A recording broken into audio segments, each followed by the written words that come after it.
Seja bem-vindo ao Direito 4.0. Eu sou Gustavo Miranda e neste podcast converso com as pessoas que estão transformando o direito por meio da inovação, criatividade e tecnologia.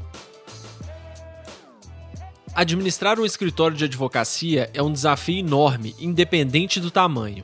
Imagine então como deve ser o dia a dia na gestão de um escritório que tem milhares de colaboradores e centenas de milhares de processos. Um dos maiores escritórios do país tem se destacado não só pelo uso da tecnologia, mas também por fugir do convencional. Participando de hackathons, eventos e ambientes de inovação, foi possível criar um modelo próprio de gestão e controle processual, focado na experiência jurídica, na eficiência e no cliente.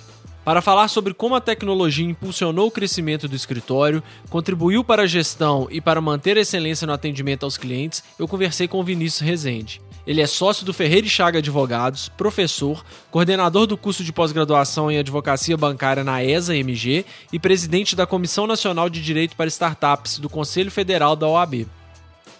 Vamos nessa? Vinícius, seja bem-vindo ao Direito 4.0. Um bom ponto, eu acho, para a gente começar esse nosso papo seria para contextualizar todo mundo, quem ainda não conhece, né, o Ferreira e Chagas, o escritório do qual você é sócio.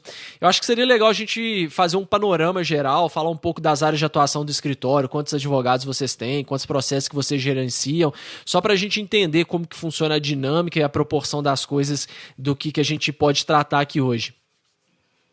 Sei. Bom, Gustavo, obrigado pelo convite, um prazer estar aqui. E falar do meu escritório é algo muito prazeroso, né? Posso ficar aqui umas 3 horas conversando com você, que eu tenho assunto para falar.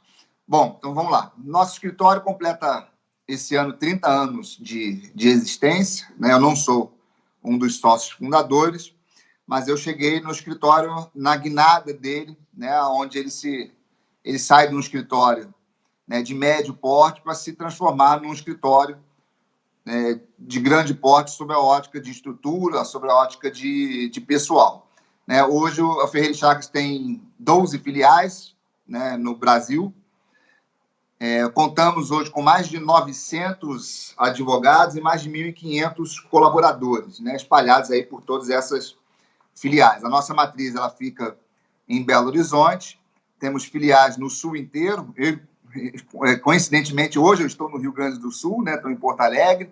Então, nós estamos em Porto Alegre, Curitiba, Florianópolis, Rio de Janeiro, São Paulo, Belo Horizonte, Espírito Santo, Piauí, Ceará, Salvador, Pernambuco, Recife, né? E Distrito Federal. É muita coisa. Tem bastante coisa. E essa estrutura toda se dá pelo volume de processo, né? A gente atua mais numa advocacia de grandes volumes e hoje, seguramente, eu não tenho aqui os números exatos, mas a gente conduz mais de 450 mil processos judiciais, né? Isso sem falar nos processos, digamos assim, de recuperação de crédito, né? Que tem processos que estão na área de recuperação de crédito extrajudicial, né? Eu digo que é um processo porque tem todo um fluxo, né, em processo a ser seguido, e que não necessariamente ele se transforma num processo judicial. Então, essa é a estrutura, esse é o nosso escritório, que requer, obviamente, o uso da tecnologia para que a gente possa alcançar os melhores resultados. Legal. E deixa eu me intrometer um pouco aqui e complementar um pouco esses dados, porque fazendo a pesquisa para esse episódio, eu vi que vocês postaram no Instagram alguns dados também que são muito interessantes da gente ter em mente.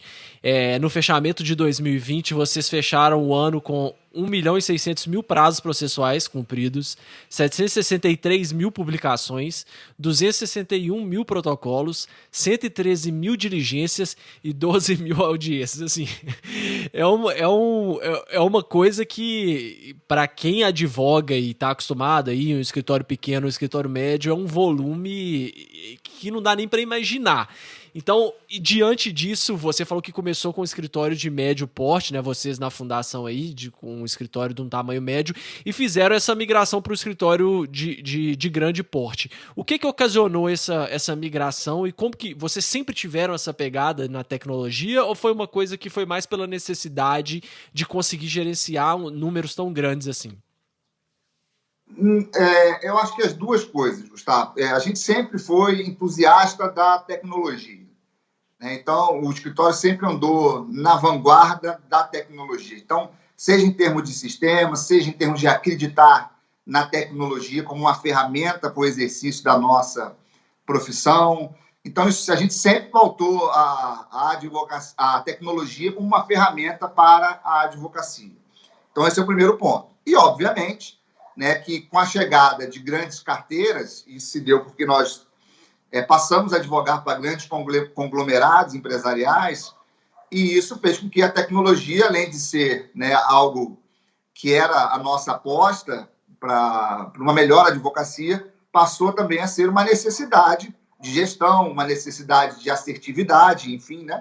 Então, passou a ser um braço, hoje, do escritório, né? A gente hoje talvez converse muito mais de tecnologia do que de outras questões dentro do escritório, em termos de gestão, obviamente, né? Então, foi isso. Esse foi o que aconteceu. Nós ganhamos alguns contratos grandes de instituições bancárias, tanto na área pública quanto na área privada, na área de licitação, inclusive, fomos vencedores em alguns processos licitatórios, e a partir disso, né, aí veio quase que uma bola de neve, né, um contrato trazendo o outro, bons resultados desses frutos do investimento em tecnologia, né, porque o investimento em tecnologia não é necessariamente, hoje sim, né, mas antigamente não era um investimento rápido, né? Antes a gente investia para se construir, para se desenvolver. Hoje as pessoas estão investindo para comprar aquilo que já está pronto no mercado. Há uma pequena diferença. A gente pegou lá no começo. A gente pegou no mar ainda um tanto quanto revolto, né? A gente investindo para que se tenha um sistema próprio, né? A gente acreditando que a gente podia desenvolver um sistema que pudesse atender às nossas características e às peculiaridades dos nossos clientes e não utilizar os sistemas já existentes. Claro, pegamos base dos sistemas existentes, sim, né? Ninguém inventa a roda, mas esse investimento inicial foi o que levou a gente, né, a ter essa bola de neve e contrato a contrato vir aumentando o escritório. E isso foi alguma coisa do plano de negócios mesmo? Vocês falaram, cara, vamos focar em grandes clientes, em clientes de massa? Ou foi uma coisa que um dia apareceu um cliente de massa e vocês tiveram que pegar e aí virou um foco? Porque isso acontece muito também, né? Não, foi foco mesmo. A gente fez parte do plano de negócio. Nós, inclusive, assim, pode ser um pouco pedante, mas a gente chegou a recusar clientes que não estavam no foco, né, para que a gente não gastasse energia com aquilo que não era o foco que estava ali direcionado, que era o objetivo do escritório, né, que estava ali no nosso plano de negócio e que era o nosso objetivo. Não, eu acho que isso é zero pedante, eu acho que isso é uma total, é uma demonstração de maturidade e de estratégia muito grande, porque a gente tem muita dificuldade disso, né? A gente reclama muito aqui no direito de, a OAB não deixa fazer isso, não deixa fazer aquilo, o cliente é só boca a boca, tem muito esse papo, e aí quando você entende que se você já identificou o seu público, você tá focado ali naquele tipo de cliente, e às vezes trazer algum cliente fora daquele perfil pode ser um atraso, né? Por mais que no curto prazo você vai receber um dinheiro ali, mas isso pode atrasar várias coisas. Eu acho que já demonstra um profissionalismo e um empreendedorismo muito grande da parte de vocês. Não acho de forma alguma que isso seja pedante.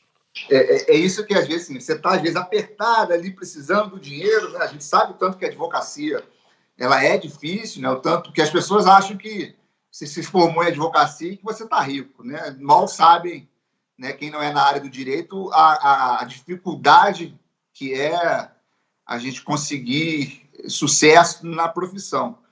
E, às vezes, você... não dá para criticar quem não tem esse foco, né? Porque, às vezes, a necessidade bate na porta. Mas nós conseguimos, mesmo com essas dificuldades, não é o momento, vamos segurar, né? Vamos focar, né? Por mais que isso possa trazer um dinheiro agora, imediato, isso vai gastar uma energia que possa prejudicar o nosso projeto, o nosso plano. E assim foi feito, né? E graças a Deus parece que deu certo. E essa questão da tecnologia foi uma aceitação assim unânime, porque também isso é raro, né? No direito, lá, a gente está falando aí, você falou 2000 e, se não me engano, 2009 que você entrou por aí, no escritório, a gente tem um cenário muito diferente do que a gente está vivenciando hoje, que é muito mais fácil se falar em tecnologia, né? Você mesmo disse aí, o mar era bem turbulento e não tinham grandes inovações. Para fazer alguns tipos de inovações, você tinha que pegar e fazer, e criar do zero mesmo, não existia no mercado. Todos os sócios já tinham esse espírito de querer realmente implementar a tecnologia, ou vocês sofreram algum tipo de resistência? Não, sofremos, né? A sociedade ela é plural como um todo, né? Como todo e qualquer tipo de comunidade. Claro e evidente que assim havia uma convergência de ideias na maioria, né? E a resistência a mudanças, eu acho que ela é característica, vou limitar aqui, característica do brasileiro, né? Assim, a gente tem uma certa resistência a mudanças até que a gente é obrigado a enfrentar ou encarar essa mudança, né? E o exemplo disso é a pandemia. Muita gente era contra diversas ferramentas tecnológicas e hoje as ferramentas tecnológicas estão aí, né, salvando a gente em todos os sentidos, em todos os segmentos, né, nesse momento difícil que é o momento de reclusão, um momento de isolamento, né, um momento em que o ganha-pão de muita gente está vinculado à tecnologia, inclusive no próprio direito, né? Hoje a gente consegue fazer a sustentação oral sentado dentro do seu escritório em diversos tribunais do país, né? Então, ou seja, claro que como toda mudança, como toda aposta, a gente tem certa resistência. Mas, de uma forma geral, a maioria dos sócios estava focada na técnica, acreditava muito no projeto de que a tecnologia era a grande sacada, né? Sacada do futuro. E mais, assim, né? Mas também, ao mesmo tempo, a gente nunca teve a ideia de que a tecnologia substituiria a advocacia. Talvez por isso a gente não enfrentou tanta resistência. Uhum. Né? Porque eu acho que muita gente tem medo da tecnologia. A gente nunca teve medo da tecnologia. A gente sempre viu a tecnologia como um aliado. Né? Muita gente que tem resistência a esse tipo de atividade é porque tem medo, né, de que a tecnologia vá substituir a sua profissão. E eu não acredito isso na advocacia. Né? Eu acredito que a tecnologia vai substituir, sim, aquilo que é feito na advocacia de forma repetitiva. Uhum. Isso sim. Né? Porque tudo que é repetitivo, o robô, ele seguramente faz melhor. Mas a gente não estudou para fazer aquilo que é repetitivo. Não tem a menor dúvida para isso. A advocacia, a essência da advocacia, ela não é para ficar ali no Ctrl-V, Ctrl-C, né? No Ctrl-C, Ctrl-V. Então, eu acho que essa resistência tinha muito a ver com isso, né? Pô, será que a tecnologia vai chegar aqui e vai me tornar dispensável? E hoje a gente está vendo que não. Né? Acho que, pelo menos na nossa geração, isso não vai acontecer. Na minha, né? Pelo menos, você é mais novo que eu. Mas isso não vai acontecer. E como que vocês conseguem equalizar aí? Porque é um paradoxo, né? Ao mesmo tempo que vocês são super adeptos da tecnologia, vocês ainda possuem um número enorme. Aí você falou em 1.500 colaboradores, 900 advogados. Isso também reforça a sua posição, né? De que a função da tecnologia não é substituir os advogados, é simplesmente uma ferramenta para que os advogados possam fazer outro tipo de serviço. Como que vocês enfrentam essa dicotomia aí no dia a dia? Ao mesmo tempo que usa muita tecnologia, vocês têm que ter também um número muito grande de advogados. Então, essa é uma questão muito interessante. Né? Eu acho assim, se a gente fosse tratar só da nossa atividade finalística, digamos assim, talvez a gente tivesse um volume menor de profissionais. Uhum. Só que quando a gente fala de tecnologia e direito dentro do escritório, a gente fala de quem investe em tecnologia, a gente acredita na tecnologia. Então, a gente não faz apenas o uso da tecnologia que se encontra disponível no mercado. A gente tenta, diante das nossas dores, né, porque nós temos várias, uhum, a gente tenta buscar soluções ou criar as soluções. Né? Então, a boa parte desse número de colaboradores que a gente tem está focado na tecnologia. Boa parte desse número de colaboradores que nós temos é desenvolvedor de software, é o sujeito que é engenheiro de produção, né? É um advogado, por exemplo, que é focado em tecnologia e que está ali ensinando a máquina, né? Que manga pode ser manga de fruta, pode ser manga de camisa ou pode ser mangá da pessoa. Então, ou seja, está lá ensinando o Watson, né? Na parte de inteligência artificial. Então, ou seja, você pode tirar essas pessoas daquilo que faz o repetitivo e colocá-las dentro da própria tecnologia. Né? Porque a gente não compra um robô assim pronto, né? O robô está pronto, vai lá, não. Porque a gente tem tanta. A nossa atividade é tão complexa, né? Que a gente tem. Que a gente precisa ter ferramentas tecnológicas para as nossas dores. Uhum. Então, a gente tem que ter advogados, a gente tem que ter profissionais pensando em como solucionar aquele nosso problema, aquele problema do nosso cliente, com as tecnologias ou com as ferramentas que existem no mercado e aquilo que a gente pode adaptar e desenvolver.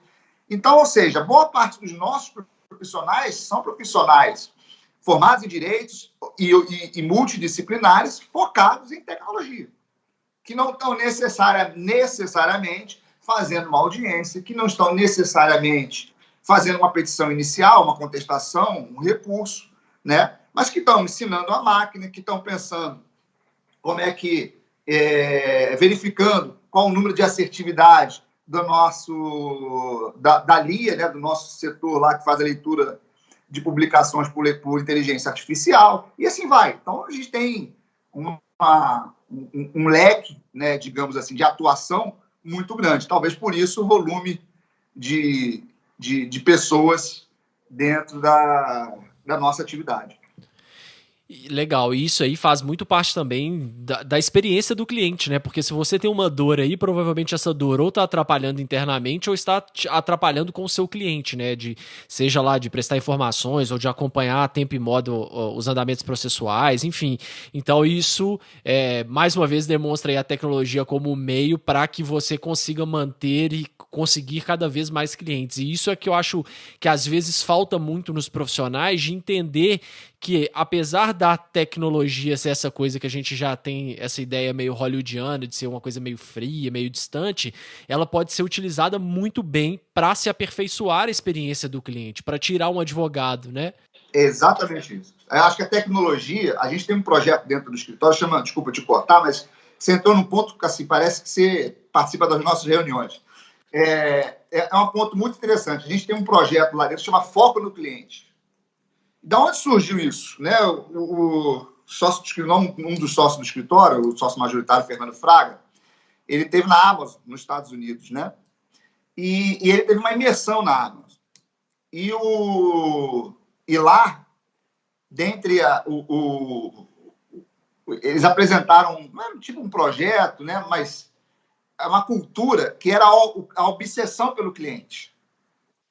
Né? Então, ou seja, a tecnologia ela tem que estar focada nesse projeto de obsessão do cliente. Então, ou seja, ela é aproximar a Amazon do cliente. Aí ele voltou com essa ideia. Aí a obsessão é uma palavra que talvez não ficou muito boa, né? Traduzida aqui para o nosso português, né? E aí a gente botou foco. Então, a gente usa a tecnologia para aproximar o cliente, para estar dentro do cliente, para entender a dor do cliente e ver o que a gente consegue melhorar o negócio do cliente. Porque eu acho que hoje o cliente não quer apenas um advogado cumpridor dos seus prazos, né, que faz aquela advocacia tradicional. Ele quer, quando ele busca uma banca de advocacia como a nossa, algo diferenciado. Qual o diferencial que você me entrega e por que eu tenho que te contratar?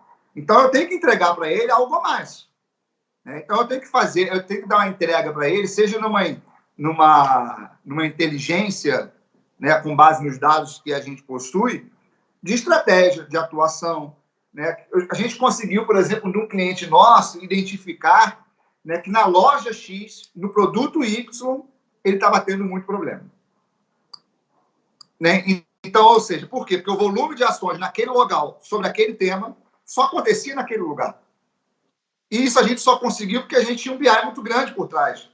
Então, ou seja, a gente conseguiu entregar para ele, né, uma inteligência que ele não tinha. Ele não é. E vamos pensar muito assim, sendo muito claro, uma empresa não quer gastar dinheiro investir no jurídico. Né? A empresa está investindo no negócio dela e ela está certa. Né? O jurídico dela ali é para cuidar das coisas, mas não é o foco dela do negócio, não é onde ela ganha dinheiro. Mas ela tem como fazer isso através de um escritório terceirizado. Então, a gente consegue, de fato, usar a tecnologia para ir para dentro do cliente, fazer uma imersão no cliente, entender a dor do cliente, apresentar um plano de devolução para o cliente e, consequentemente, a gente consegue cativar o cliente, né? Fazer com que o cliente utilize a Ferreira Chagas para além, né, de um escritório, digamos assim, que vá exercer a advocacia na essência da palavra. E aí, aos pouquinhos, a gente vai mudando esse conceito que você falou aí também, né? Das pessoas percebendo o jurídico como custo, e aí, com esse tipo de atitude, igual você está devolvendo para o cliente uma informação valiosa que ele não tinha e que provavelmente vai fazer com que ele economize um bom valor. Então, aí, aos poucos, a gente consegue mudar essa percepção do mercado. Muito legal isso. E essa questão da experiência do cliente, eu acho que ainda fica mais aflorada aí com vocês que trabalham com massificação. Eu já entrevistei outras pessoas aqui que trabalham também com massificado, com quantidades grandes de processo, porque aí você vai poder me dar a sua visão, mas a percepção que se tem desse mercado e a realidade, até então, onde eu sei, é que muitas das vezes é aquela competição por preço que o cliente ele quer saber do preço, porque o volume é muito grande, então ele tem que focar muito no preço, e raras vezes o seu cliente, você vai colocar um preço para o seu cliente, né? O seu cliente já chega às vezes, olha, o meu preço é tanto, quem quer, quem vai dar mais, quem dá menos, quase que um leilão. É isso mesmo, né? Acho que a gente já passou por essa etapa, tá? A gente já foi, esse tipo de advocacia, e assim, ele já foi, digamos assim, marginalizado por um determinado tempo, né? E isso até por uma certa cultura das próprias empresas, né, cara? Isso é assim mesmo, a gente vai ter um volume de ação, isso é normal, né? E aí eles começaram a perceber que esse volume de ação que eles tinham começou a impactar no resultado financeiro deles. Que esse volume de ação, que antes trazia digamos assim, um prejuízo X, estava trazendo 3X, porque o próprio Poder Judiciário começava a aumentar a indenização como um caráter punitivo pedagógico. Não adianta você deixar aqui um volume imenso de ação se você não melhorar o seu negócio, o seu produto ou o seu serviço. Então, nós vamos aumentar a indenização. É a profecia autorrealizável, né? Fica aquele ciclo, né? Isso. E o Poder Judiciário também começava a enxergar aquela empresa de forma negativa. A imagem daquela empresa, né? O empresário começou a se preocupar com a sua imagem dentro do Poder Judiciário. Aí começa a guinada, digamos assim, desse tipo de advocacia, onde eles não buscam só preço. O preço é importante? Claro que ele é importante. Né? Em todos os segmentos, em todos os lugares que você vai buscar algo que te traga um custo-benefício, digamos assim. Antes era só custo, agora eles estão buscando também um custo-benefício. Então, hoje, eles estão buscando também o que aquele escritório pode te trazer de benefício para o negócio. E aí, qual é a grande vantagem de quem já vinha investindo em tecnologia? O investimento em tecnologia faz com que você consiga ter um preço melhor do que os outros. Uhum. Porque aquilo que eu investi em tecnologia, aquelas informações que eu consigo obter, né, com um enter no meu computador, o meu concorrente que não investiu tem que fazer em planilha de Excel. Uhum. Né? Então, ou seja, além da rapidez que eu dou a informação para o meu cliente, a minha assertividade é muito maior. Porque, do outro lado, o sujeito não tem um sistema que dá essa informação com a rapidez que eu dou, e, do outro lado, ele tem o ser humano, que é falível. Então, ou seja, acaba que eu consigo, inclusive, reduzir o preço com o investimento em tecnologia. E um exemplo muito legal disso, que você até mencionou também, é a LIA, né? Eu estava lendo sobre a LIA que vocês desenvolveram internamente, que LIA é a abreviação de leitura por inteligência artificial. E é o que eu considero, assim, coração do escritório. As pessoas às vezes não dão tanta importância à publicação, mas para mim é o coração do escritório, porque se começa a dar alguma coisa errada lá, reflete em tudo, né? Vai refletir nos advogados, vai chegando nos prazos e depois reflete no cliente, que você vai perder o cliente se você está perdendo o prazo. Então vocês desenvolveram a LIA. Eu queria que você falasse um pouquinho o que é a LIA, como que ela funciona, porque pelo que eu vi, o que antes era feito aí por 33 advogados que liam de 3 mil a 5 mil documentos todos os dias, a LIA está fazendo de forma automatizada, né? Então é exatamente isso. A gente conseguiu desenvolver, ensinar algoritmo, né, na verdade, que faz a leitura, porque existe, a gente não... 80% das publicações, eu não sei o número exato, tá, Gustavo? Até porque a minha sócia, Daniela Marques, é quem cuida muito dessa área. Mas 80% a 85% das publicações elas são padronizadas. Né? E isso significa dizer que se ela é padronizada, eu consigo... ter 80% a 85% menos de trabalho. Menos de trabalho. Né? E são palavras-chave, ainda que elas não sejam necessariamente padronizadas, escritas igualmente, as palavras-chave são as mesmas. Né? Por isso que eu digo que elas são padronizadas. E esse algoritmo, então, que foi desenvolvido no escritório, a gente ficou... Aí, ou seja, advogados ensinando, né, criando esse algoritmo, a gente conseguiu fazer hoje um volume, assim, mais de 80% das nossas publicações são lidas, né, pela LIA, né, e a assertividade, ela é, assim, infinitamente maior. 95% onde eu li aqui. Então, assim, o ser humano, você vê, né, você falou isso, tinha 30 e tantos advogados que liam 3 mil, assim... Pensa hoje na realidade de hoje, né? Assim, dentro de casa, né? Com filho, com marido, com mulher, né? Em home office, aquela confusão toda, ele tendo que ler a publicação, para no meio, assim, a chance dele errar é grande. E você vai dizer que ele é incompetente? Não, ele não é incompetente. Né? A situação hoje faz com que as pessoas possam cometer erros. Né? Não só hoje, né? Em qualquer momento. Né? Mas um erro desse pode custar muito para o cliente, pode custar muito para o escritório e pode custar muito para o próprio profissional que lançou de forma equivocada. Né? Então, ou seja, quando a gente cria um algoritmo, eu faço com que eu tenha assertividade, rapidez, e quando eu tenho rapidez, eu aumento o prazo do meu advogado lá na ponta, né? Porque é mais fácil. Tem uma leitura que eu teria, sei lá, o sujeito levava 24 horas para ler tudo, né, para ter todas as leituras, isso a gente lê em algumas horas, né, com 2 horas está tudo lido. Então, ou seja, eu só tenho benefícios. Aí você fala, mas espera aí, esses 30 advogados estão ou em outros setores ou estão ali ensinando o algoritmo, né? Trabalhando o algoritmo, e um algoritmo de leitura. Aí a gente começa com os outros algoritmos. A leitura da petição inicial, o cadastramento dos pedidos, né? E aí vai outros tipos de ferramentas que nós desenvolvemos e assim vai. Então, ou seja, a tecnologia ela é infinita, né? Então, eu acho que nunca vai faltar espaço para quem acreditar na tecnologia como uma ferramenta da advocacia. E para esse caso especificamente das publicações, vocês chegaram a buscar alguma coisa no mercado e não estava atendendo? Ou era uma rotina muito personalizada que o mercado não conseguia atender e vocês perceberam que iam ter que desenvolver do zero mesmo? Não, a gente não chegou a desenvolver necessariamente do zero, tá, Gustavo? Assim, a gente buscou coisas já pré-prontas, né? Mas a gente tem uma vantagem e desvantagem, né? O nosso volume de processos, de atos, né, de pessoas, é tudo muito grande. E isso faz com que eu passe a ter dados. Né? Dados hoje, eu brinco que hoje, talvez o que tem de mais valioso no mercado como um todo são as informações, são os dados. Né? E a gente tem os dados que são públicos, mas que são dados difíceis de serem trabalhados.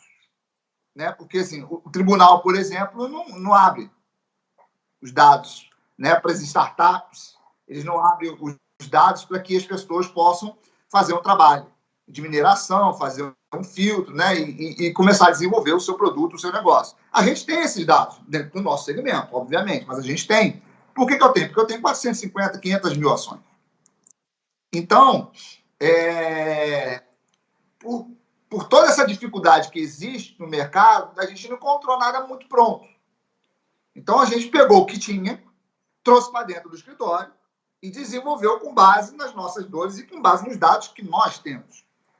E conseguimos, né, ter aí uma ferramenta tecnológica muito, muito, muito interessante. Mas, de fato, no mercado não tinha ainda nada que, nesse sentido, pronto, né, que pudesse estar disponível para que a gente pudesse adquirir o serviço ou o produto. E eu sei que vocês também, né, exploram algumas iniciativas que partem de dores suas aí, internas, né, porque vocês devem ter muita dor, como vocês disse, né, tudo é muito grande, os números são muito, muito impactantes, então algumas dessas dores vocês, por exemplo, a Jurify, vocês estão explorando no mercado, né, porque o que é dor de vocês é dor de uma coletividade. Esse tipo como que está sendo esse tipo de procedimento aí dentro? Vocês estão conseguindo, porque, voltando um pouco atrás, vocês têm uma presença muito forte em eventos de tecnologia, em hackathons, em comissões da OAB. Isso eu percebi que vocês sempre estão presentes, tentam estar presentes nesses eventos. Como que está sendo essa migração e essa exposição ao mercado? É uma coisa que tem dado muito certo ou tem pessoas específicas que estão trabalhando nisso para conseguir gerenciar porque viram uma coisa, realmente deixa de ser curar aquela dor sua especificamente para tratar de um problema do mercado de uma forma mais geral? Eu acho assim, o que não tem uma dor nossa só, né, necessariamente. Porque o que é dor nossa, necessariamente não, mas provavelmente é uma dor do mercado. Né? Então, ou seja, não tem porquê, porque eu lembro assim, eu lembro no começo, eu estou com 21 anos de faço 21 anos de formado, né? Eu lembro lá no começo da minha profissão, cara, você tinha um negócio, você tinha um sistema, ou você tinha uma tese, você guardava para você. Porque se você soltasse no mercado, alguém podia ir lá e ter mais sucesso com aquilo que era seu, digamos assim. Hoje em dia é exatamente o inverso, né? Assim, se tem um negócio legal, você tem que soltar no mercado. Né? Você tem que fazer daquilo uma ferramenta que pode ser adquirida pelo escritório Y, pelo escritório X, pelo departamento jurídico da empresa tal. Né? Então, ou seja, ela deixa de ser algo do Ferreira Chagas e tem que ir para o mercado. Vira como se fosse uma spin-off. Por isso a Jurify. A Jurify não tem nada mais com a Ferreira Chagas. Hoje ela é uma empresa autônoma que presta serviço para a Ferreira Chagas, presta serviço já para outros grandes escritórios e departamentos jurídicos. E, claro, nasceu de dores decorrentes dessa questão de controladoria, né? Inicialmente com uma controladoria jurídica, que talvez seja uma grande dor aí dessa advocacia de grande volume. Mas a gente acredita muito que a questão de tecnologia, o mercado de tecnologia é um mercado de compartilhamento. Né? Então, ou seja, não dá para ter uma solução. A própria Lia, né? Hoje, por enquanto, ela está sendo nossa, mas ela vai para o mercado, eu não tenho dúvida. E não é a Ferreira Chagas que vai vender a Lia, né? Até porque a gente tem limitações legais, né, do qual o escritório não pode exercer nenhum tipo de atividade mercantil. Então, vai ser uma outra empresa, né, provavelmente, que vai, né, se lançar aí no mercado com uma ferramenta que vai trazer um benefício não só para o nosso escritório, como para todos os outros concorrentes, para os departamentos jurídicos, e assim vai. Né? E, de fato, a gente só consegue ter informações e buscar as melhores ferramentas se a gente estiver, né, no mercado, se a gente estiver aí tomando conhecimento, né, do tanto de inovação, do tanto de ideias, do tanto de gente, de gênios que tem por aí, né, que às vezes precisam de um investimento, de uma conexão. Por isso que a gente participa de hackathon, por isso que a gente participa dos eventos de tecnologia. A gente faz hackathon interno. Eu vi vocês fizeram até o último, acho que com o Carnelucci, que teve aqui no podcast, nos episódios para trás. O Carnelucci foi apresentador do nosso hackathon, né? Então, assim, ele é ótimo em hackathon. Ele é diferenciado. Então, assim, a gente começa a desenvolver, ter uma postura, digamos assim, um pouco fora do tradicional do direito, né? Porque o tradicional do direito é você chegar naquele escritório todo bonito, né? Aquele escritório com mármore, com aqueles móveis antigos, lindos. Tem espaço para isso? É claro que tem espaço para isso, não tem a menor dúvida, né?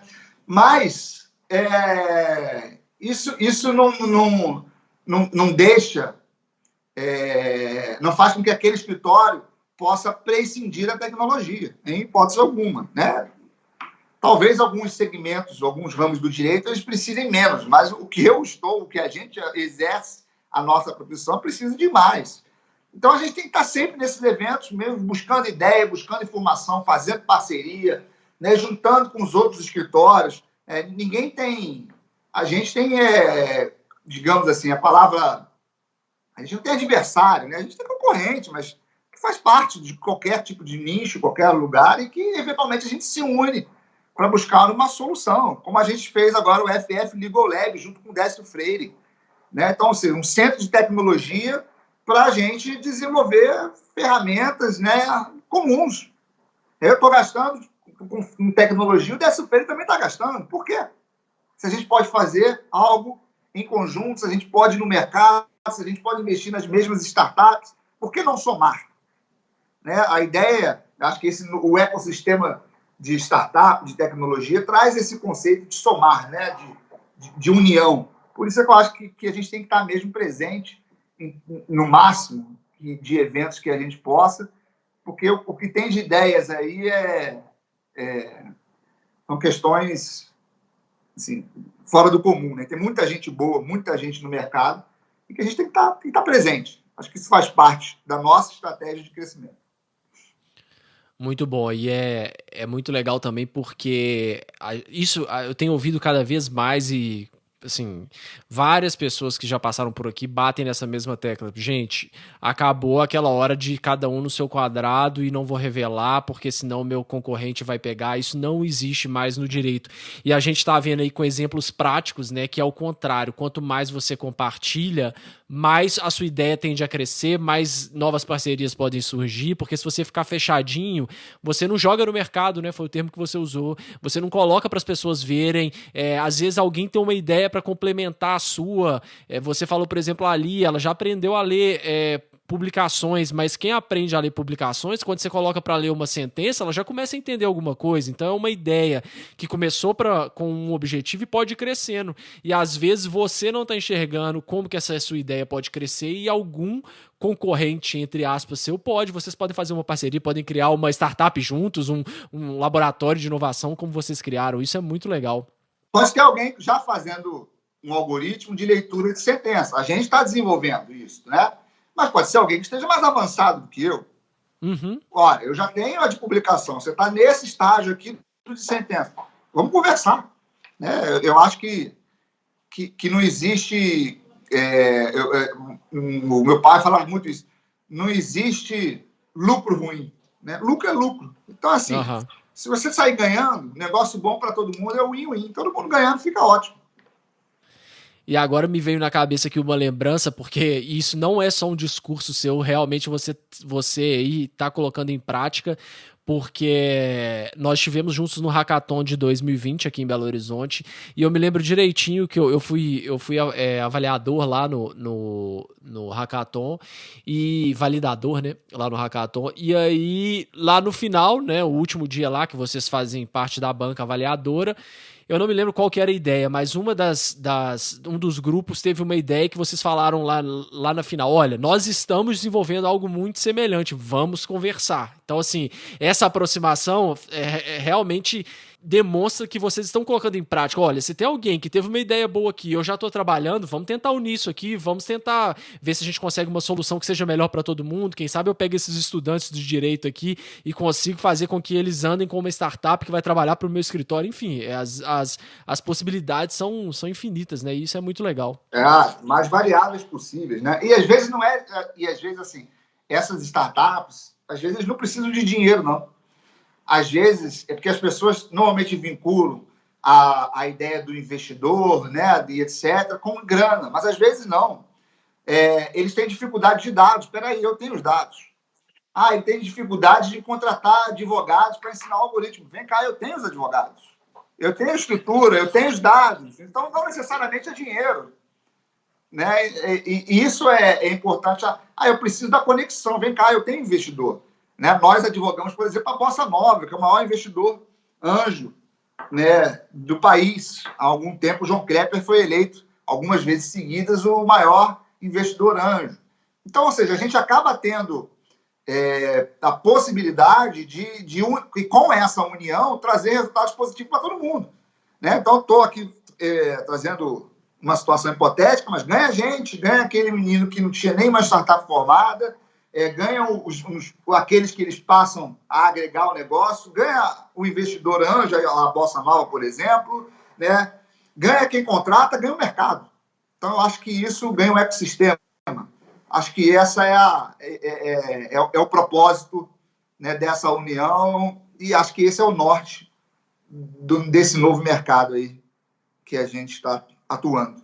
Com certeza. E para quem quer iniciar nesse mundo aí de tecnologia, algum escritório que fala, cara, eu tenho essa consciência, eu já entendi, mas tenho dificuldade em começar e acho às vezes que isso é só para escritórios grandes. Qual conselho que você daria para essa pessoa? Eu acho assim, o primeiro ponto que tem que se ter é foco. E por que eu digo isso? Porque a tecnologia não é um investimento que vai necessariamente te trazer um retorno imediato. Né? Mas não adianta você ter você achar que vai investir em tecnologia se você não focar naquele investimento de tecnologia. Então, se você tiver a condição de dentro da sua sociedade, por exemplo, né, de advogados, destacar alguém para focar só naquilo, acho que é uma decisão muito acertada. Nem sempre, obviamente, isso é possível. Né?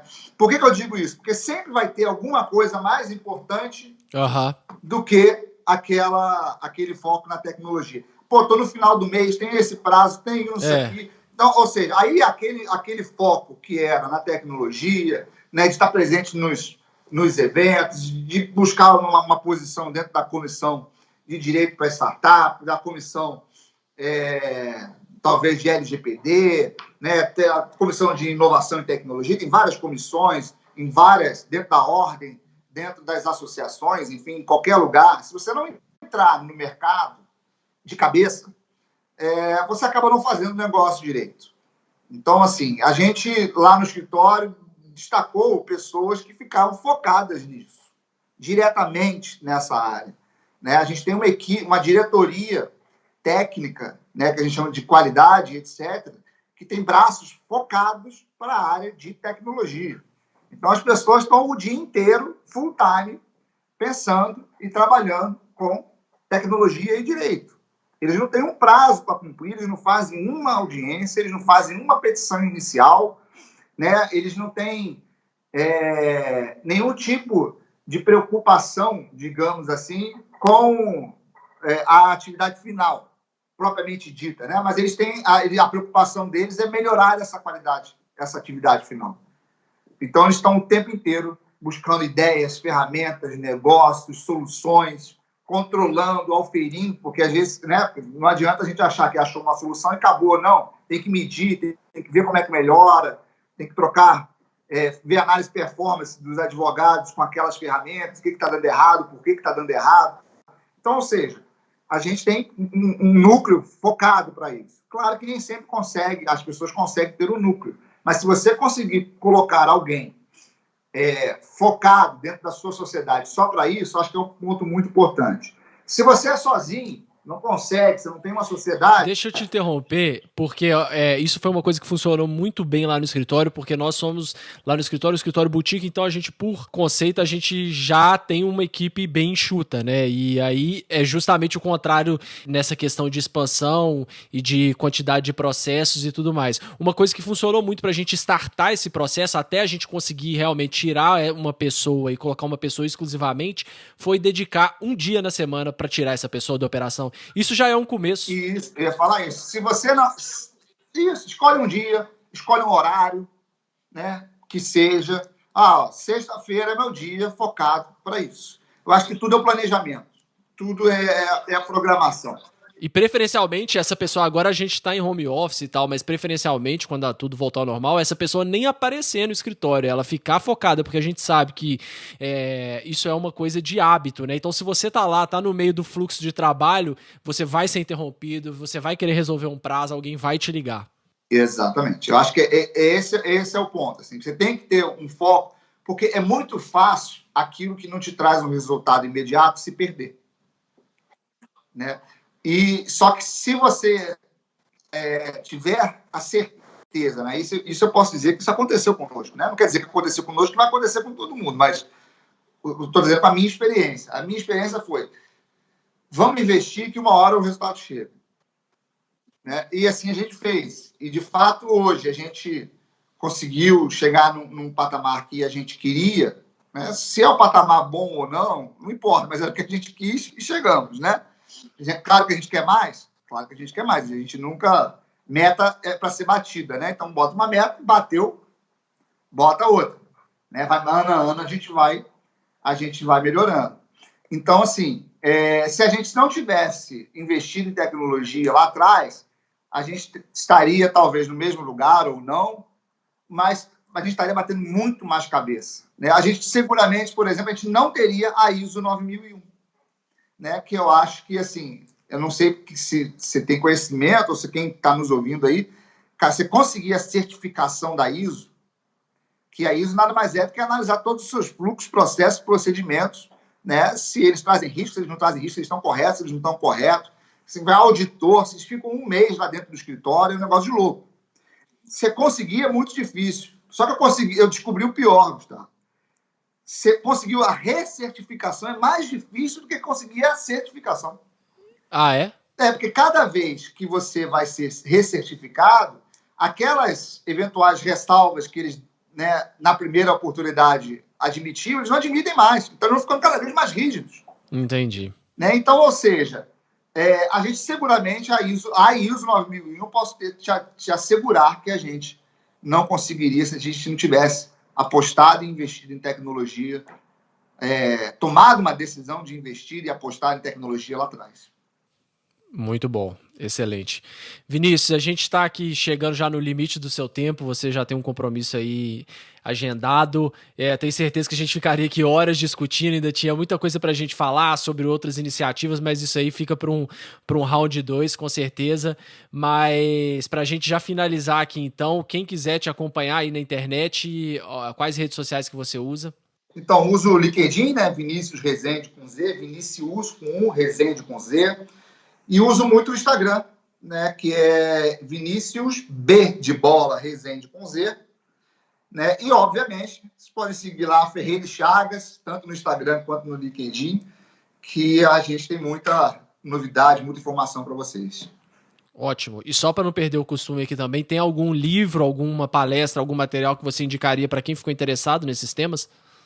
Então, eu brinco assim, Gustavo, eu tenho uma deficiência de memória para gravar o nome dos livros e dos autores. Eu sei, eu vejo o livro, mas eu não sei o nome do livro. E eu acho que a gente tem diversos autores aí no mercado, né? A gente tem o Eric Nibo, a gente tem aí o Alexandre Zavaglia, você tem a Viviane Nogueira, que está escrevendo tanto de LGPD, né, lá de São Paulo, foi juíza.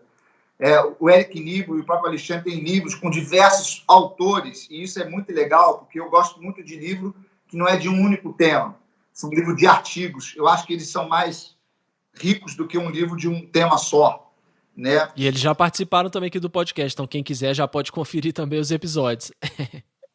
Já pode procurá-los, né? Vocês podem seguir, obviamente, o podcast de vocês, que eu acho que tem muito conteúdo. Eu olhei, vi que a Paulinha já passou por aí, vi que o Carnelucci passou, essas pessoas aqui que eu também citei, né? Então, assim, a B2L é um site interessante para a gente fazer um tanto de pesquisa, mas eu acho que, sobretudo, a gente tem que ter senso crítico, né? Assim, não concordar com tudo, não acreditar em tudo, né? E entender, ser questionador, analisar. Acho que esse é o ponto principal de qualquer um que quer ter aí um certo sucesso no direito. Maravilha, Vinícius. Então, mais uma vez, muito obrigado por participar do Direito 4.0. É isso, amigo. Obrigado, parabéns pela iniciativa mais uma vez. Um abraço. Um abraço. Para você não perder nenhum dos nossos próximos episódios, siga o Direito 4.0 no seu player favorito. Siga o nosso Instagram, que é @Direito 4.0 Podcast. E também estamos no LinkedIn. É só procurar Direito 4.0 Podcast. Até o próximo episódio, pessoal.